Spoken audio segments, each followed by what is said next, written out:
grab me a beer and grab him a coke. We bout to sit for an hour, bullshit and tell jokes. And please don't mix it up, cause he done sobered up. Brandon T comedy on your social media feeds. And Brandon Taz said, is your ex drinking buddy? Brandon Taz said, is your ex drinking buddy? Brandon Taz said, is your ex drinking buddy? Brandon Taz said, is your ex drinking buddy? What's up, everybody? Welcome into another edition of Brennan Tassif is your ex drinking buddy. I'm your host, Brennan Tassif. If you're new to the show, quick rundown of the show. I used to be everyone's favorite drinking buddy. I loved to party, drink, do drugs, get in trouble, and then I'd hang out with friends and reminisce about those stories. I'm sober now, but that is still one of my favorite things to do. Hang out with friends, talk shop, reminisce about old crazy stories. And that's the premise of this podcast. Normally, I will be joined by a guest. This week is no different. Joined by recurring guest, house favorite, the one, the only, the Gummy Bear Gangster, Bravo 5, Mr. Marcus Crespo. What's up, buddy? Not much, man. Just doing things, man. Just traveling, dude. A lot of fucking traveling lately. For sure. We're going to get into it. So for those of you who don't know Marcus, he is one of my best friends, based out of Jacksonville, super funny comedian. Go back and listen to his other episodes. I believe this is your fourth appearance on the show. This will be your third episode, and then we did one bonus together. But because you are my comedy mentor and, like I said, one of my best friends, we were talking about this via text the other day about, because you perform constantly and you always have, no matter what. And I moved to New York City, and we kind of talked about that on the bonus, but we haven't spoken, especially on the podcast, since I kind of gotten here.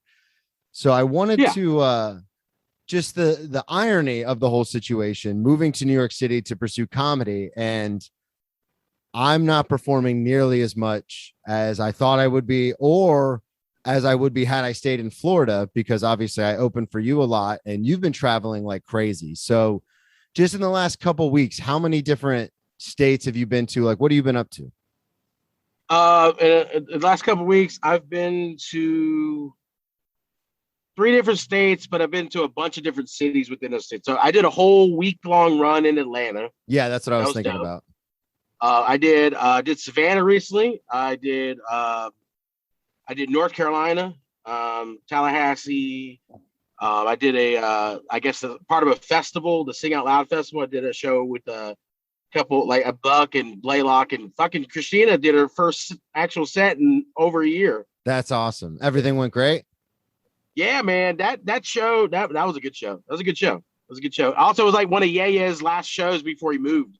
Where's he moving to? I'm not sure, because I thought he was moving to like Western Florida, like Southwestern Florida, like Tampa, St. Pete type area. But I'm hearing he may be moving up to New York. I don't know. Yeah. Well, yeah, let's not dox his entire move. Yeah.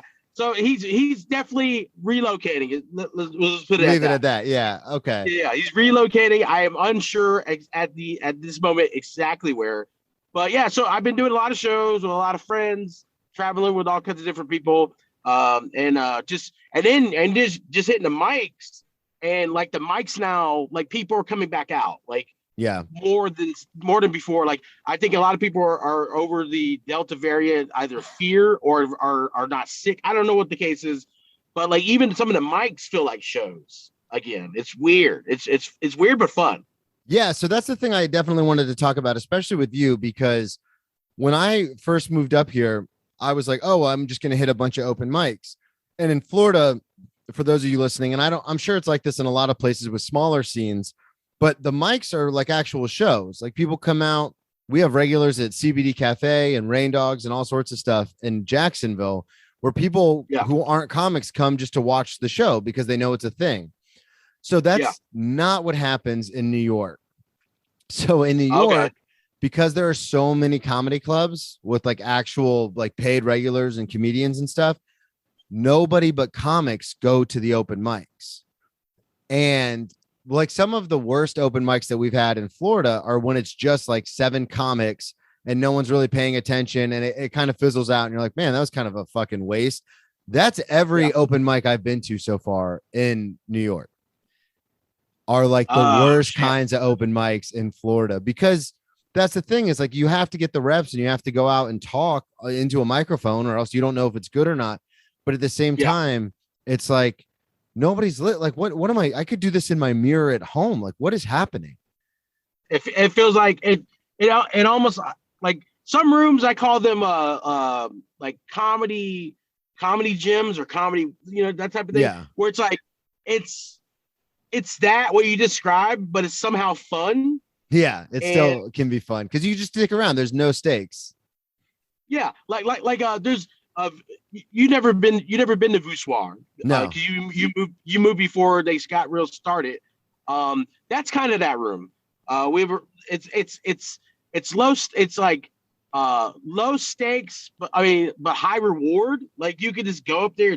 Like I've been going up there. Because I record with Dan on Tuesdays. Okay. And so they do it on Tuesdays. So I've been showing up late, and Scott will just let me go, like close out the mic, and I'm doing like 20-minute sets at a fucking mic. That sounds like fun because you can just dick around. Yeah. I'm just digging around. I'm working on new jokes and concepts and and jokes that wouldn't fly to other rooms. Like work there. Like I had a bit about how we should race pedophiles. Like, do you know the dog tracks? Like, yeah, they got rid of the dog tracks, so we just race pedophiles, and like, they're instead of the little bunny, it'd be like one of those oh god, scared stray kids covered in fucking oil. Like it's a terrible concept, but it's like I can work on that type of shit there because they will appreciate it, and then I can see if there's any merit to any of those type of concepts at that type of room. Yeah, that can translate to like a paid show or a room, like a mic where like that type of stuff wouldn't normally fly, So yeah, definitely. Well, I almost forgot. You mentioned the recording with Dan. Plug everything now before we get too far into it, and then we'll plug it again at the end. But plug your podcast, everything you got going on. This will come out today. So okay, I'm my podcast is Philosophy with me and Dan Vinci. I'm doing shows in Orlando tonight. I can't remember the name of the movie theater. It was last minute show. Also, I booked a room at Bistro 206 in St. Augustine, Florida. I'm doing a show there this Sunday with Christoph Jean and Chris Buck. Oh wow, that's a heavy hitter lineup. Yeah, on paper it's a dope ass lineup, but like some of the crowds unfortunately have been they're not appreciative of things like that, quality comedy. Well, so that's puppets or something. It's interesting you bring that up. So what you were saying about like being able to try stuff in Voussoir. So that's what one thing I have noticed about New York is, so I've been hanging out a lot at different clubs and stuff. And I talked about it on the solo show last week, meeting Bill Burr and all that kind of crazy jazz. Because that's what a lot of the other comics told me. They were like, the open mics are good. Like if you want to get reps, but if you want to get booked, you're better off hanging out and just not being a douchebag, like being cool with other comics. And then eventually they'll start to ask you like, hey, I booked this show? Do you want to be on it? So I've been doing a lot of that. And doing that, I've talked to a few comedians like that are paid regulars at some of the bigger clubs. And I brought up the whole concept, which is something you and I have talked about before, of how my comedy doesn't really translate so much to like clubby comedy. Like it's more stories. It's a lot darker. It can be kind of sad sometimes. I try to make it fun, but if you're not in on the joke, then you just think it's like a sad story and it turns into a TED talk. But when I brought that up to some of the bigger comics, they were like, oh no, that's perfect for New York. Like New York crowds love that kind of stuff, which was cool for me because you and I have been at shows before where it's turned into a disaster when I've gone up. And I've told you about those kind of shows because like you're saying, you get into a crowd like at Bistro 206, sometimes it's well adjusted, they're older, they've got money. They don't really have any real problems. And then you get up there and start talking about, your attempted suicide, my attempted suicide when I was 17. And everyone's like, this isn't funny. And it's like, no, it is funny because I'm still here and it's a joke I make. But that's one thing that is kind of beneficial to being in New York, where I guess when it comes to the art of storytelling and stuff like that, they're a lot more receptive because I told you about that show I did at Broken Strings with Christoph speaking of, and Yeah. Jake Ricka, and Jake went up and murdered, and then I went up right after him, like number 15, and just bombed because all I did was tell like dark stories, and people were not having it, especially like college kids at UCF were not having it. So that's cool that at Voussoir you can kind of get away with that stuff. Oh yeah, yeah. I mean, and like you know how CBD is. CBD, you can do that. What is it? Rain Dogs definitely was my home away from home. Yeah, definitely Rain Dogs. Rain Dogs. If you don't do that type of stuff, you have a hard time. Yeah, that's the thing is, and I'll never forget. We were there with the comic. It was their first time going up, and they did a lot of their kind of like club material. And I was just watching it, and part of me like had a big smile on my face because I was like, wrong room. Yeah, yeah. This is just so. Hey guys, you like baked beans? Get the fuck off stage. You know, like, who here's Mary? Let's talk about my old ball and chain. Wrong room. Yeah. So I mean, but that's always been the beauty of Florida, is there's all those rooms all the time. So you can, if you travel and perform, if you're gonna live in a state like Florida that has those type of rooms, has the fun ones, but also the not fun ones, and you don't utilize that tool, traveling within Florida, then I think you're wasting your opportunity. It'd be like if you go to New York and you don't go, you know, sharpen your skills at the mics, but then go to the clubs to mingle, then I think you're wasting an opportunity. So you're not wasting your opportunity. It's just like things are not moving as quickly, I think, as you hope. Yeah, but you're not wasting your opportunities, and that's the most important part.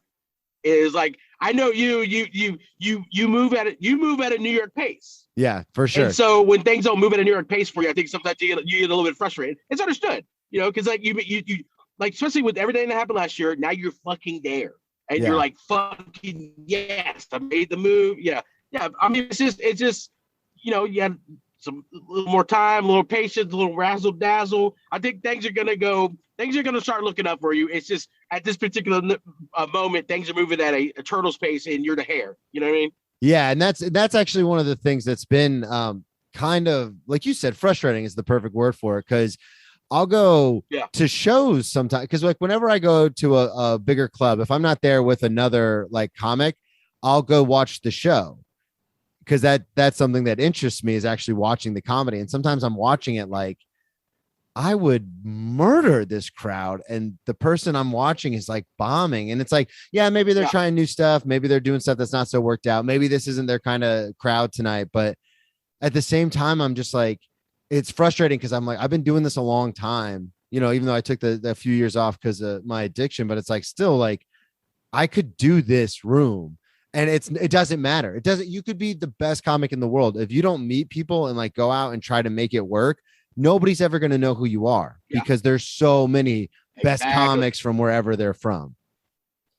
It's all about being seen. I tell, it's so weird because of COVID, and then the fact that a lot of the veteran comics, and specifically in Jacksonville, but in a lot of areas in Florida, were slow to get back into doing comedy.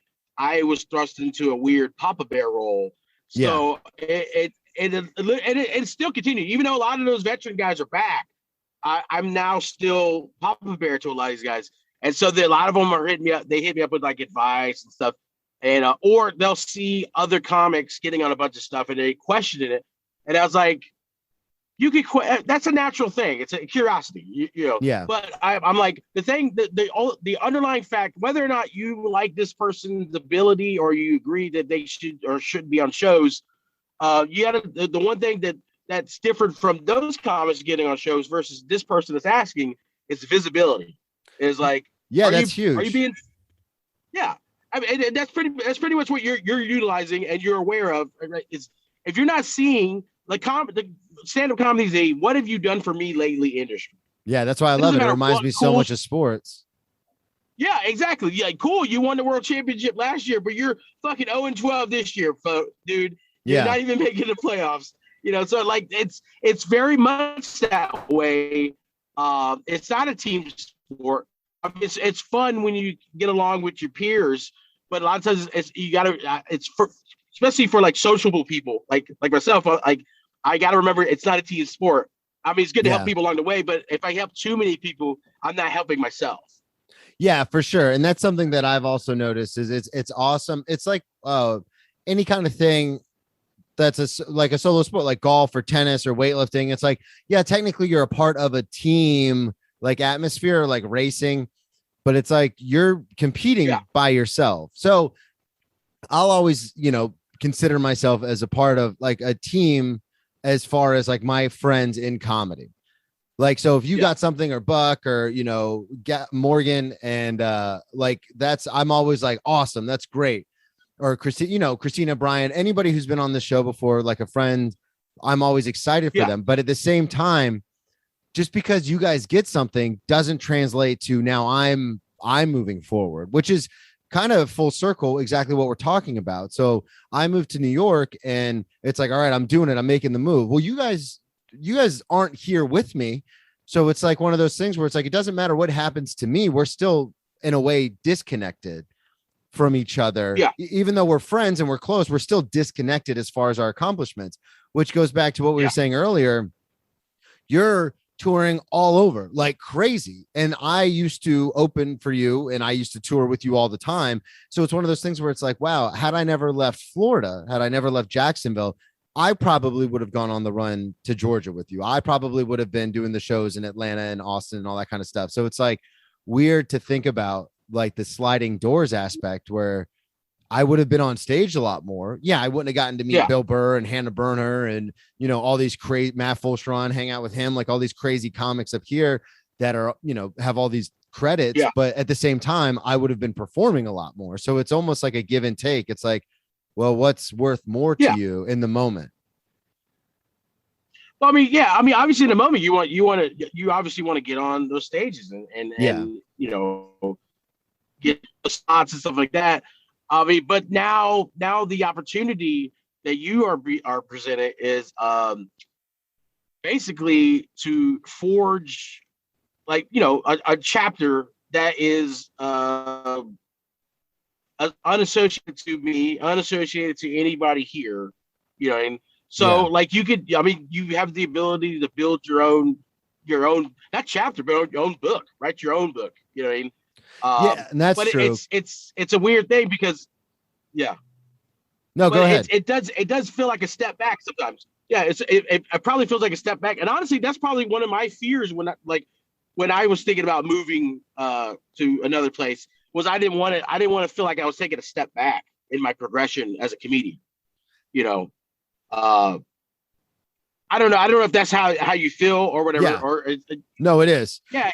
It's 100% how I feel, because it's one of those things, and I've told this to other comics where like I've met people who have won like funniest in Atlanta like 3 or 4 times in a row, have won like all sorts of comedy competitions where they're from.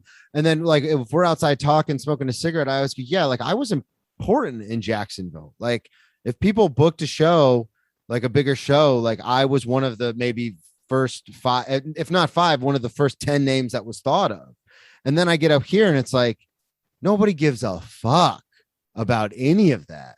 And it's like, and it feels like I took a huge step back when it comes to comedy, but then I'll go to shows and I'll see other comics performing and I go, no, I still got it. Like, I just need to be patient, bide my time. And then once I get up there, I'll be fine. And this is a credit to you. And it's none of your stuff, but I have found that being outside Florida, when you mention you just moved there from Florida, you get a lot of that, like, like you in your bit, you say like you just farted in an elevator and the doors closed. Like, so I have been working that into my set. I'm not pulling from anything that you've done or some of the other comics who talk about it have done, but I have bits about being crazy.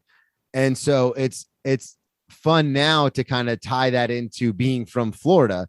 Cause in Florida, I just say the bit, but now I just tell the story. But now it's like, oh, if I preface it with like, yeah, I'm from Florida and then go into the story, the reaction is a lot better because everyone's like, oh yeah, Florida man, he's crazy. So it's been fun. I mean, all that it is just you adapting. You're just reading the room. You're reading the room. It's a different room now. Yeah. It's a different crowd that you're accustomed to. So you just do it a pro move by reading the room and adjusting according to your set. That's all. You know. Yeah, and it's been really weird too, but- because I've been writing a lot more as far as like I'm always writing, but like the stuff I'm writing now, and this used to frustrate me when comics would move to a different city and then come back to perform at like a homecoming show, and then all their material was about the city they moved to, and it's like that doesn't, like, in my head I'm like that's not the right move. Like, you don't want to talk about the city that you're living in a different city, because we don't get the joke. We're not in on the joke. But I found myself writing so much stuff and it's all New York centric, which is a good thing because I'm writing. But at the same time, I'm like, fuck, like I can't take this outside of the city because I'd be a hypocrite. I'm the one who's always saying like, don't fucking do that. And then if I left the city and did New York stuff, people would be like, dude, this is like Wisconsin. We don't give a shit. Yeah. I mean, it depends on the context of where you're performing at. Like if you do a homecoming show in Jax, I mean, we're like, all right, you're in New York. We want to hear about it. Like, yeah, that's true. So I mean, yeah. So I mean, it's just one thing is you're going to find out that like certain ideals and certain things you thought about comedy or joke structures and writing and everything, you some things you find out you're completely right on. Sometimes you find you're just like, oh, I was just being a fucking purist. Yeah. And you know, so it's like, so there's nothing, the thing is like, there's nothing wrong with talking about being in a new city that you moved into. The problem is when all the comics start writing about the same material of being in the city that you moved to, and where they make it hack. Instead of just you talking about your experience of being in a new city, it's like, oh God, he's doing a Metro card joke. Yay. You know, about the subway system. Yeah. You know, oh, cool. You saw a giant rat. Yay. Yeah, we all see giant rats. I've actually, now I'm up to 2 mice. I have successfully, humanely removed 2 mice from the apartment. Oh, very nice. proud of myself. Hell yeah, dude. It's one of those things, though, like living up here is kind of the weird thing about it is and there's a very funny comic up here who has a whole bit about it, but it's like you have to compromise with yourself constantly. Like you always have to talk yourself into, no, this was the right decision, because there are little things that go wrong all the time. Like we lost all of our stuff that we had in storage to the Ida hurricane. You know, we have a leak in our bathroom. Like there's just little things that happen. And it's just like, oh, I guess this is just our life now. And in Florida, the one crazy thing was people wanted so badly for you to live in their apartment complexes or rent their house or whatever. So if something went wrong and you put in like a work notice, like they would have it fixed within a week. In my experience, all the places I live in New York, nobody fucking cares. Like, especially if the superintendent doesn't live in the building, good luck trying to get a hold of him. I have to like try and when he's outside, like doing the trash stuff, I have to try and make it look like, oh, I just went down to smoke a cigarette and happened to run into him. No. I'm waiting for him to go outside to do the trash stuff to show up at the building so I could go out there and be like, hey man, did you ever get this looked at, or are you going to come fix this, or what's going on? And it's so weird because it's just like, yeah, but I'm in New York. And then, like I said, you'll have a night where you go to the stand and all of a sudden you get to meet Bill Burr. And it's like, okay, it's everything that's bad that's ever happened's been worth it, because that's what I wanted. Speaking of. Yeah, I mean, just, oh, good. No. What were you going to say? Finish your statement. Oh, no, I was about to make a joke. Like, wow, it sounds like even the too cool for school thing is like translated into like the superintendents where just like, oh, yeah. You know, yeah, dude, literally someone was like, yeah, they'll fix it. You might have to take them to tenant court and like sue your apartment complex or your like the building property managers, but they'll fix it. And I'm like, I don't want to have to go through all that for them. Like, just come and fix it, or just give me the green light and I'll fucking fix it. Like, I don't want to have to go through all that, but I did want to talk to you. There's a video circulating on the interwebs right now of Bravo 5 doing Bravo 5 things. Oh shit. Yeah. Okay. I was like, wait, what? So, no. This is so for those of you who are new to the show, please go back and listen to Marcus's other episodes. Especially, we did an episode around the holidays where Marcus Crespo was on talking about his security guard days and some of the violence that came with that. And as long as I've known you, like things have gotten heated a couple times with other people, but I've never seen you actually have to go into Bravo 5 mode. And then I don't know if it was after a show. I'll set it up and then I'll let you tell the whole story. But Okay. there was a video posted by Chris Buck, friend of the show, one of my good friends from back home, very well respected Florida comic. He posted a video of you just taking this dude out. So set that up. What happened? Let's get into that story. Okay.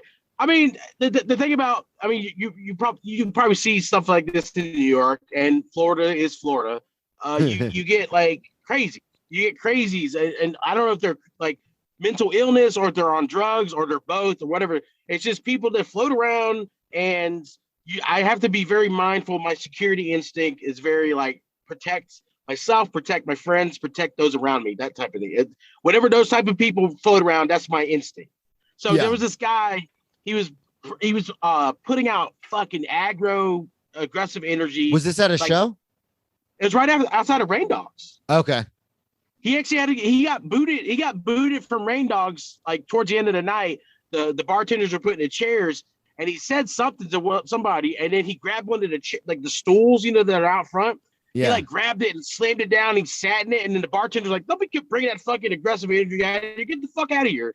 And then he started running his mouth, and he walked off. So that guy was floating around the whole night. I don't know what his deal was, what he was on, but he was giving me this like vibe. I didn't like it. So you know how we are after the show. We're shooting the shit. We're talking shop.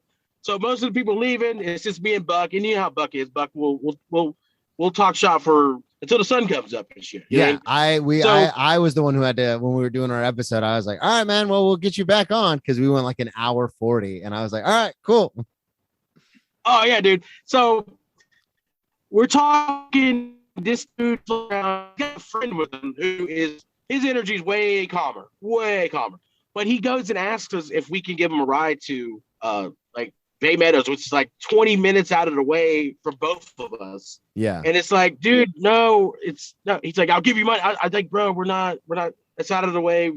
Go find it. Get a taxi, dude. Like, yeah, if you've got money, good. Call a Lyft or an Uber or taxi. He's shirtless. He's fucking shirtless too.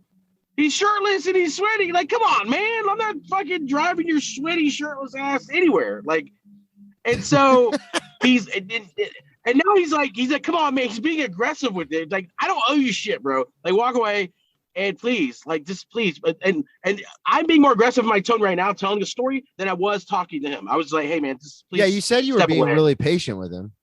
Super patient. If you know me, you know how quick to the draw I am on certain situations with certain people. Yeah, because at that very same spot, Rain Dogs, we were in the back one time getting ready for a show, and a guy walked back there and was like wasted, and he was like, hey, you guys do music back here? I do music. And you immediately, like, that's all he said, and you were like, bro, not the time, get the fuck out of here. And I was like, whoa Bravo 5's in the building. Yeah, so that particular night or a couple nights ago, I didn't wake up and choose violence like I did that night. I was just being me. I just wanted to chill. You know, I had a bunch of good shows, good weekend. You know, chit chatting some ladies and stuff. So I'm in a good mood. I'm in a good headspace. And this dude's fucking pissing in my Cheerios, and I'm not liking it. You know? Yeah. And so he starts calling us names, calling us fat fucks and pussies. And I'm like, dude, call me what you want, as long as you're calling me that way. Like, keep as long as you're walking. Yeah. And I guess he's that at this point, he's not happy that he's not getting under my skin. And he goes, fucking pussies. And now he's approaching me. I go, all right, dude, call me what you want, but if you get in my space again, it's not going to end well for you. Please, just I'm warning you right now. And he takes a swing at me. He connects with my cheek, like brushes it, and I step towards him. He steps back. And then my thing was just like, I want to establish fear in him, and then hopefully he walks away. So no, he's doing like Chun-Li high kicks and shit from like Street Fighter. Like, he's doing weird kicks. And I'm like, what the fuck are you doing, dude? Just get the fuck away from me. And he swings this time. He connects like under my left eye. Oh shit. And I'm like, and I go, well, you know, fucked up now. And he starts like, fucked up now. The listeners won't know, but you would know. We are on the corner close to the street corner, close to where that Wendy's is at. Yeah. In that roundabout, we're Yeah. there. He starts backing up. I chase him down from there to fucking Sunray, which is probably 100 yards. Yeah, more I than ran that. this dude the length of a football field at 285 plus pounds. Ran him down. I slammed him against the building. I dropped a couple punches, maybe a forearm strike or two. I'm like, calm the fuck down, because I could feel him like he scratched at me. I got a couple cuts or whatever. He scratched at me, and then I was like, calm down, because I didn't want to get off of him and then him try to sucker punch me again. Yeah, so that's where the video comes in, is they started recording when you were saying like, calm down. I'm going to let you up, but you need to calm the fuck down. Yeah, so like from my security experience, there was no like I put him on the ground and then I let him up. Usually we cuffed him or we neutralized the threat. We didn't kill him. But I was gonna say cut their throat and then walk away. Yeah, we fucking made sure that they were calm the fuck down. They weren't gonna fight, or we made sure that there was no more fight in them. And so this dude, I could feel his body tensing up. Like if I let him up, he's gonna spring up and try to kick me, because he was kicking me while like before the clip. It didn't show him like clawing at me and kicking me. Why have him in like a uncinched chokehold? Yeah, I didn't cinch it in. I just got him in like a loose, almost like a pro wrestling version of a chokehold, you know? And just enough to like bring him down, but not enough to actually hurt him. Yeah, so I sensed he was gonna keep fighting, and so I was like, calm down. Well, at this point now, I'm cinching up the chokehold, and I put old boy to sleep. I sent him night. Yeah, I don't know what. The only clip you saw was the one in the Chris Buck group. Yeah, I'll send you the full clip. Okay. Because homie went night, and then we stayed around to make sure he wasn't dead, and then we left. So he ended up being okay. Like he got back up and. Yeah, the other dude that other buddy of his that was, I feel was like a mediator. Like there's in that clip you can hear Buck like, hey, don't touch him, like telling the mediator dude don't touch me. Because Buck was gonna have to get involved. Yeah. But no, the dude was just making sure that I didn't kill the dude. You know, that type of thing. Okay, so he ended up being all right. Yeah, you'd have been all right. I just wanted to establish, like, if I let you up, I don't want to get hit again, because you're gonna get hit again. Like it's not gonna go well. And he's already. I mean, yeah, it was. I beat the shit out of the guy. I didn't want to make sure. I know, and that's the thing is, I wanted to make sure, because we're recording this and this is gonna come out, that you didn't actually kill him, and then they're gonna be like showing up at your house like, excuse me. But I also. It's weird because it's a situation where, and I've been with you in these kinds of situations where it's like, you're like, I don't want, and I'm the same way. It's like, I don't want to fight. I'm too old for this. Like, I don't want to do this. But if you push me to that point, it's not going to be good for anybody. Like somebody's going to get hurt, and I don't want to do that. Either it's going to be you or it's going to be me, because I'm like in my case, personal experience, like I'm a psycho. So I'm just going to keep going until somebody's not going anymore, and whether it's me or you. And it's like, I don't want to do that anymore. Like I'm too old for that. I haven't been in like an actual fight since jail. It's like, I don't want to do that shit anymore. That was 10 years ago. Like I'm over this. Yeah. And I had a good night. Like earlier tonight, I went to another mic before that. For those of you listening, we're recording this. Marcus is via Zoom from his phone. Earlier tonight, I was at another open mic, and like a lady was flirting with me, like hitting on me and stuff. She was like, so I was like, I had a good night. I had 2 good sets. I had a cute girl hit on me or whatever in her weird way. And I was just like hanging out with buddies. I had pizza. I had pizza in my stomach. I had 2 dudes come up to me after the set and like, we're like, dude, I had a shit week, but you were so funny. I laughed for the first time in 3 months. Like I had that type of night. And then this dude happened. And I was like, come on, man. And it just frustrated me, because that's our spot. That's our comedy room.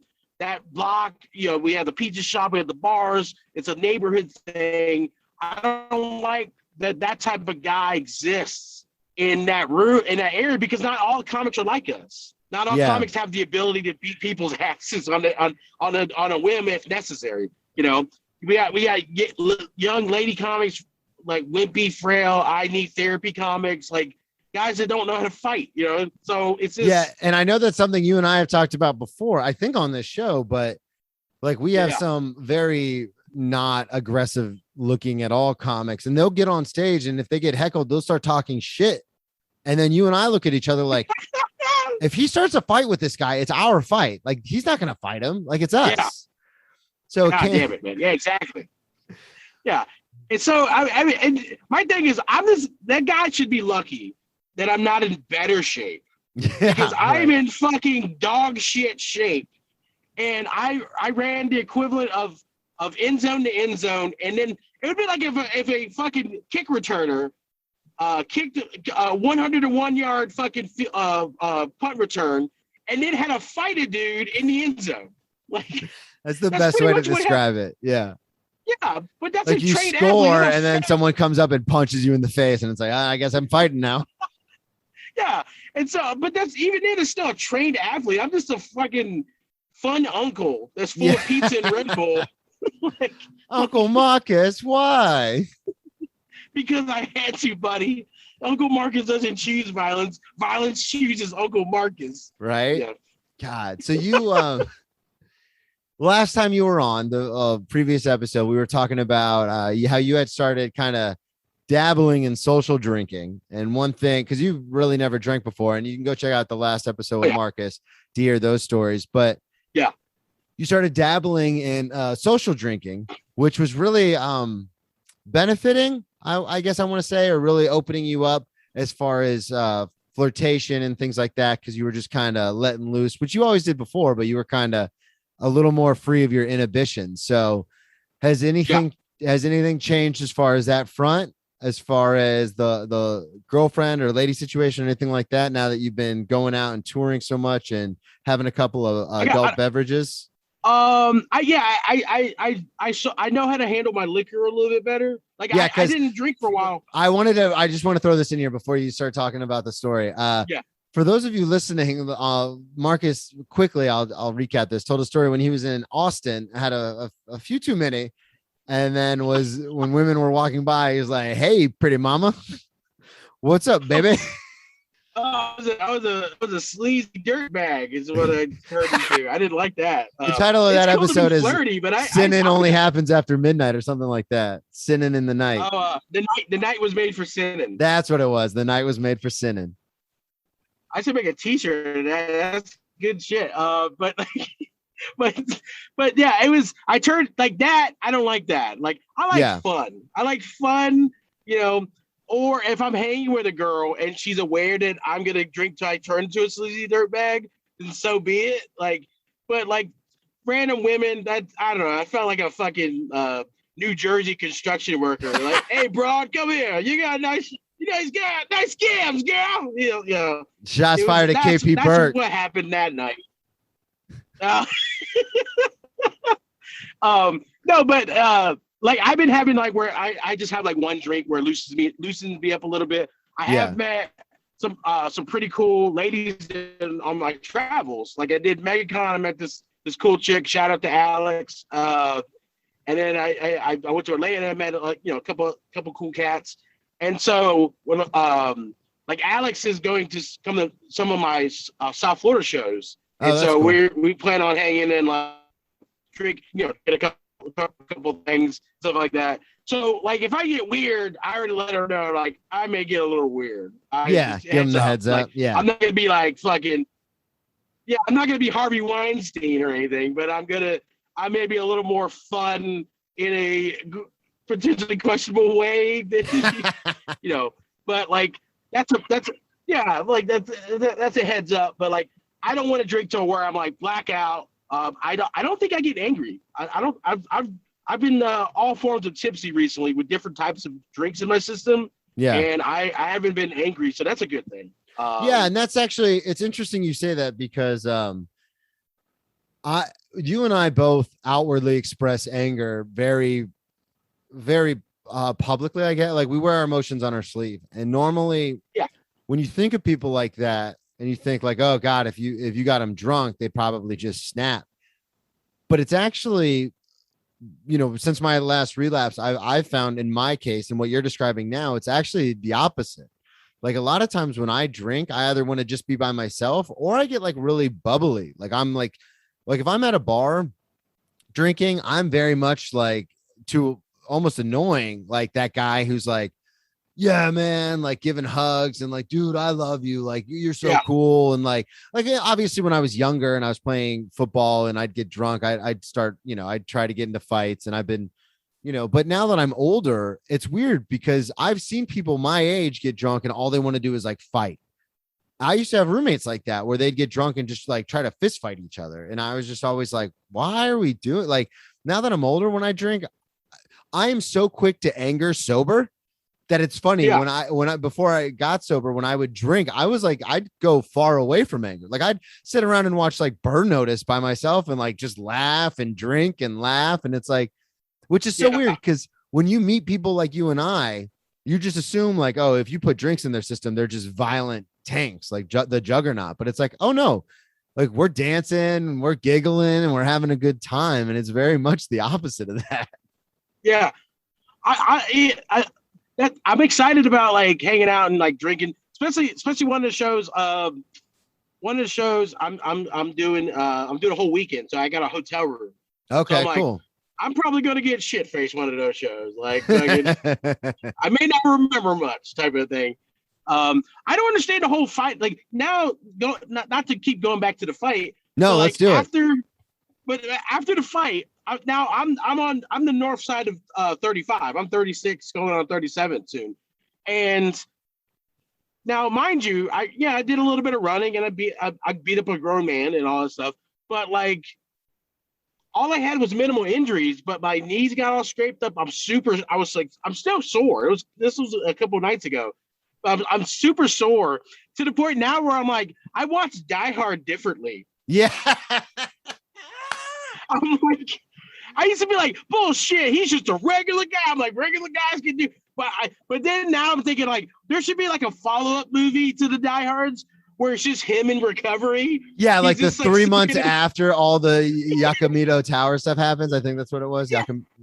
Yakamoto Tower. Slowly getting off the couch, it's just him like feeding his cat while he soaks his feet in ice, Yeah, dude, that's hilarious. If you're not talking about the fight on stage, you need to, and then that needs to be in there because that's so funny because it's true.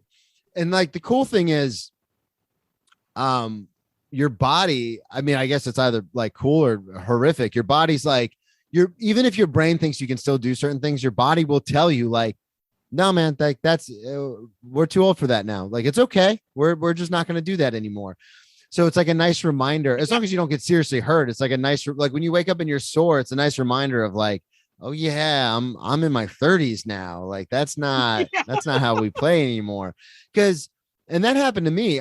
We do a weekly basketball game here, a bunch of comics in New York that I was fortunate. Jake had, friend of the show, invited me to start going to.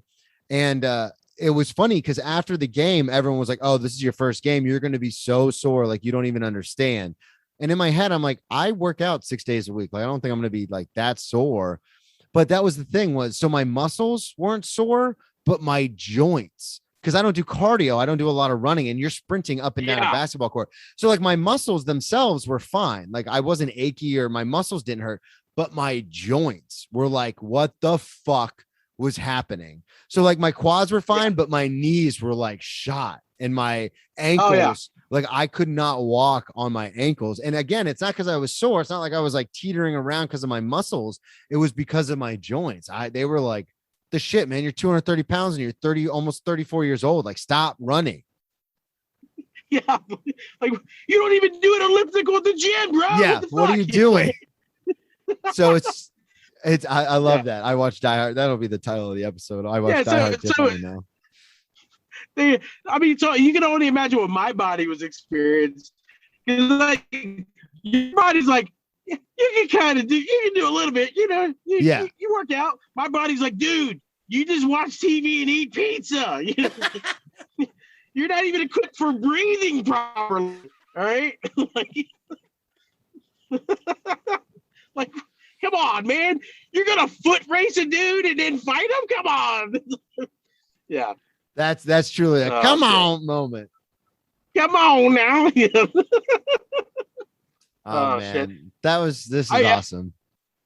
Yeah, I'm gonna tell you one more story. Yeah, go ahead. One more story. This happened. This is very recent. So the backstory. I gotta tell a little backstory as to why this situation happened. Yeah. So I got to a conversation with a lady friend, and she was asking me about like you do a lot of road trips. Like, how do you keep from being tired? And then I was just like, I don't know, Red Bulls and rest stops. I take a shit, go to Buc-ee's or something like that. You know, that type of thing. And she's like, that's it. And I was like, oh, you want all my secrets?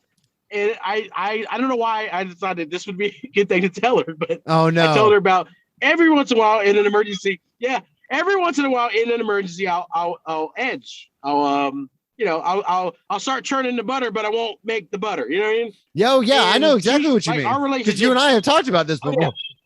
Yeah. Now for those listening, I wasn't trying to me too myself.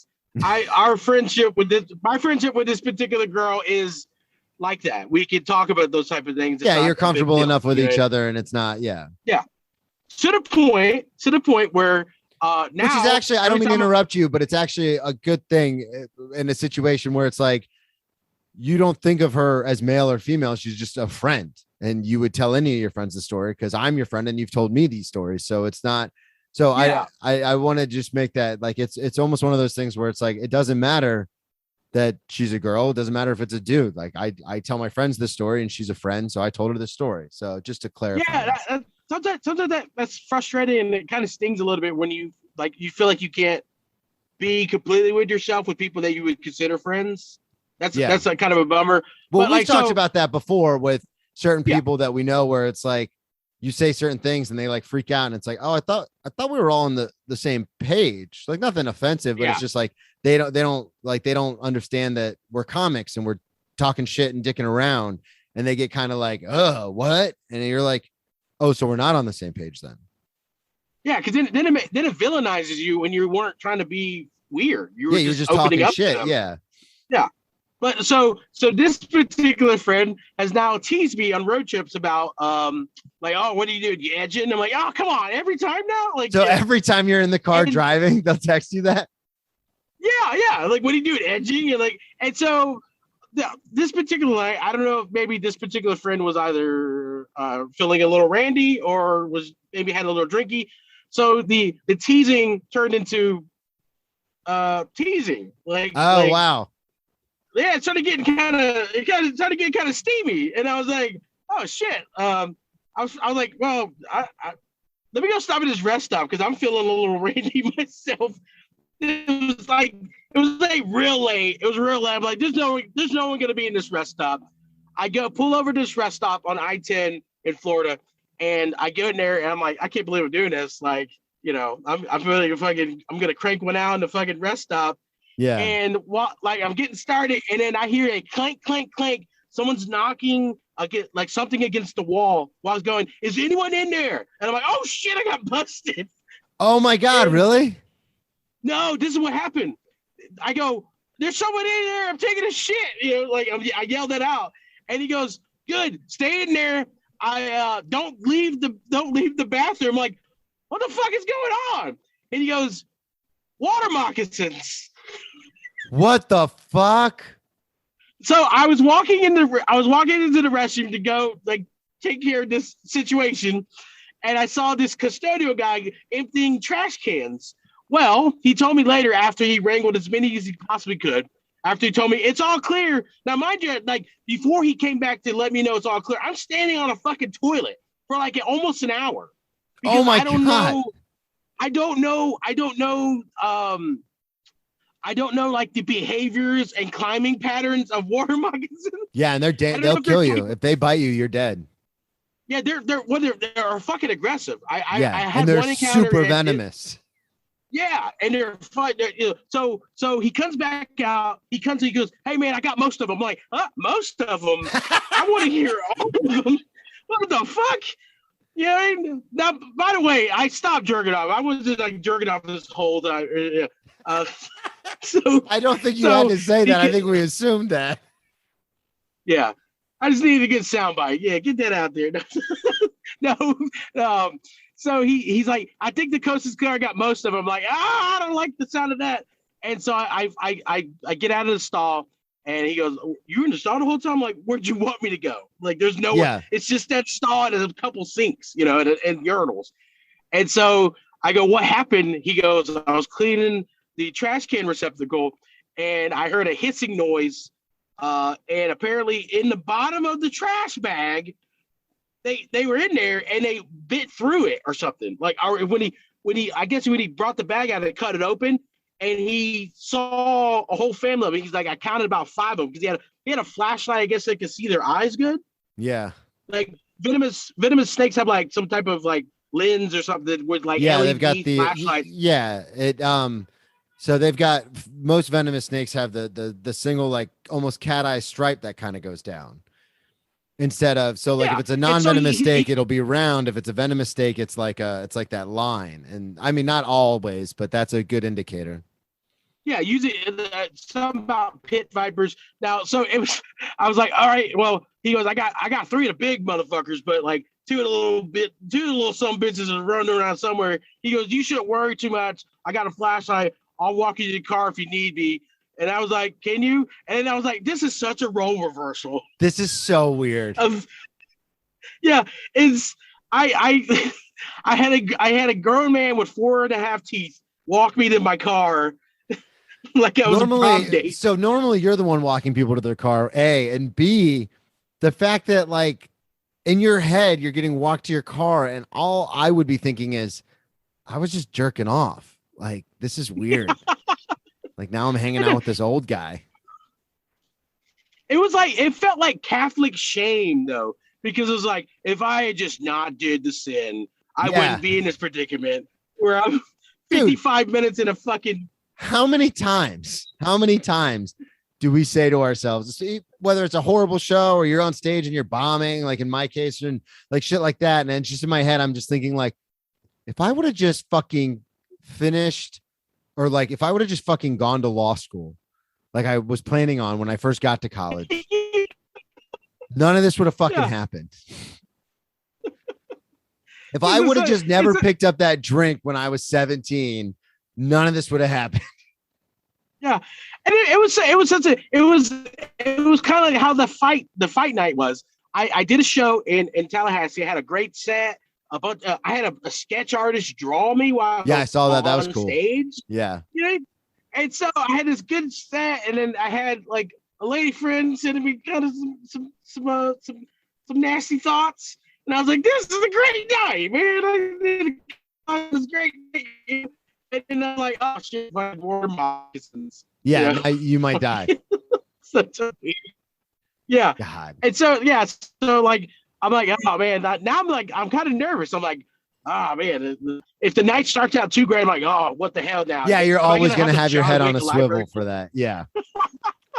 The John McClane of comedy. Oh, dude, yeah. Yippee-ki-yay, motherfuckers. Come on now. Yeah. Come on. Oh, man. I'm glad you saved that story for the end. That was hilarious. Plug everything one more time. Your social media, your podcast, all that. Okay. My podcast is Foolosophy with me and Dan Venti. Friend of the show, Dan Venti. Hell yeah. Great guy. And then my social media is pretty much Marcus Crespo Besto on most of it. If not Marcus Crespo Besto, it's M Crespo Besto.